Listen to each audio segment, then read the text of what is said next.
जो मुख्य कारण है प्रहलाद की अवस्था का, संस्पर्श निर्वृता। संस्पर्श का मतलब है सम्यक रूप से स्पर्श। तो भगवान कृष्ण प्रहलाद का आलिंगन कर रहे हैं, इसको स्पर्श में सम्यक संस्पर्श कहा गया है। तो भगवान प्रहलाद का आलिंगन कर रहे हैं, संस्पर्श निर्वृता, उसमें उनको जो आनंद आ रहा है। तो उससे 3 लक्षण होते हैं। पहला है उत्पुलक तूष्णी, कि वो पुलकावली हो जाती है उनके पूरे शरीर में रोमांच होता है ना, उत्पुलका। और फिर दूसरा है तूष्णी, यानी वो उनकी वाणी बंद हो जाती है, उनकी बातें बंद हो जाती हैं।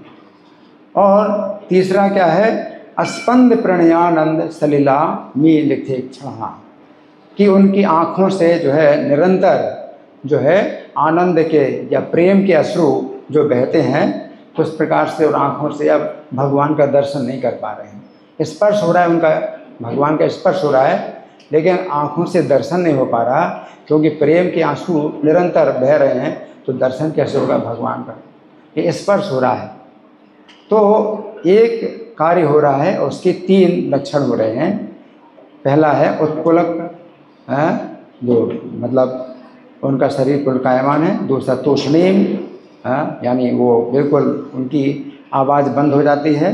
और तीसरा है कि प्रेम के अश्रुओं से उनके जो है निरंतर आँखों से अश्रु बह रहे हैं, है ना। तो ये संस्पर्श जो है शब्द भगवान गीता में भी प्रयोग करते हैं कि यही संस्पर्श जब होगा दुखियों ने एक थे। दूसरे प्रकार का संस्पर्श होता है विषयों का संस्पर्श होता है, तो उससे क्या होता है, भोग दुख उत्पन्न करते हैं।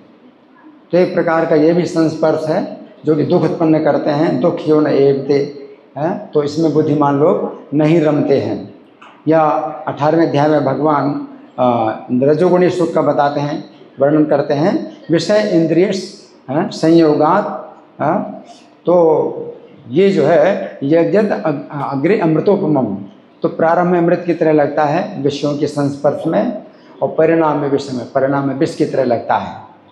तो ये जो है बिल्कुल उल्टा है रजोगुणी सुख। और सतोगुणी सुख क्या है, जो प्रारंभ में विष की तरह लगता है और परिणाम में अमृत की तरह। तो भक्ति, साधना भक्ति वो विष की तरह लगती है, और साधना भक्ति के द्वारा जब भगवान की प्रेम भक्ति प्राप्त होती है तो वो अमृत की तरह लगती है। तो ये जो है सात्विक सुख इसको कह सकते हैं।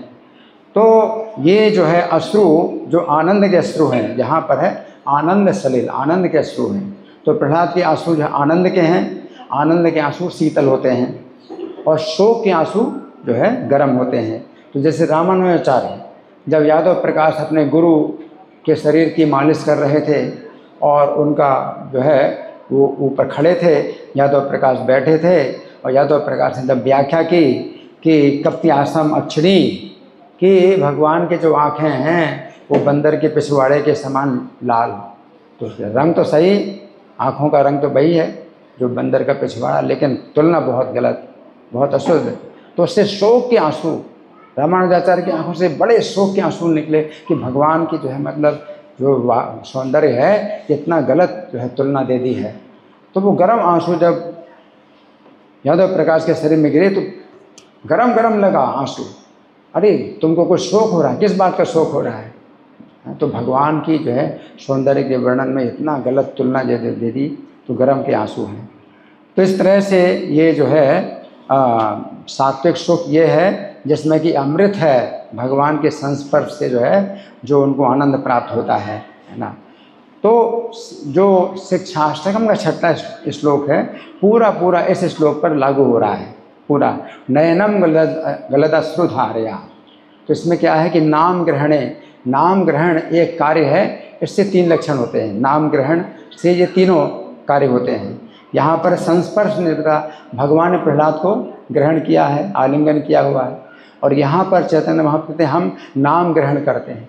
तो नाम ग्रहण करते हैं, भगवान को ग्रहण करते हैं, भगवान यहाँ प्रहलाद को ग्रहण कर रहे हैं। तो हम नाम ग्रहण करते हैं, तो उससे भी तीनों जो है लक्षण उसी प्रकार के होते हैं। नयनम गलदश्रुधारया, कि नयन जो है नेत्र हैं तो उनमें अश्रुओं की धारा एकदम लगातार बहती है। तो जो इसमें तीसरा लक्षण है कि सलिला मीलिते क्षणा, आनंद के नेत्रों से, आनंद के अश्रु से आंखें बंद हो जाती हैं। फिर दूसरा है नयनम गलत सुधादया वदनम गदगद रुद्धया गिरा, कि वाणी अवरुद्ध हो जाती है, तो यहाँ पर तूष्णीम शब्द आया है। तो दूसरा लक्षण तूष्णीम है, इसमें दूसरा लक्षण है कि जो वाणी है वो गदगद हो जाती है और अवरुद्ध हो जाती है। फिर तीसरा है पुलकैर निश्चितम बपु, पुलक से जो है पूरा शरीर जो है पुलकायमान, पूरा शरीर व्याप्त हो जाता है। तो यहाँ पर बताया गया है उत्पुलक, तो पुलकैर निश्चितम बपु। तो तीनों की तीनों लक्षण जो है शिक्षाशास्त्र के 6 श्लोक में मिलते हैं कि कब होगा ऐसा, चैतन्य महाप्रभु कब कदा तब नाम ग्रहण भविष्य, नाम ग्रहण करने से तीनों लक्षण ये कब प्राप्त होंगे। तो यहाँ पर नाम ग्रहण का कार्य है कि कलयुग में कीर्तन की विधि है, और सतयुग में प्रहलाद महाराज स्मरण करते थे, तो स्मरण की विधि से वे जो है कीर्तन नहीं कर रहे हैं, स्मरण कर रहे हैं, और भगवान उनका जो है आलिंगन कर रहे हैं।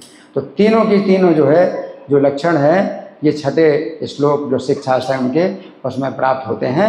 और जो है जो कारण है वो यहाँ है, भगवान आलिंगन कर रहे हैं प्रहलाद महाराज का, है ना।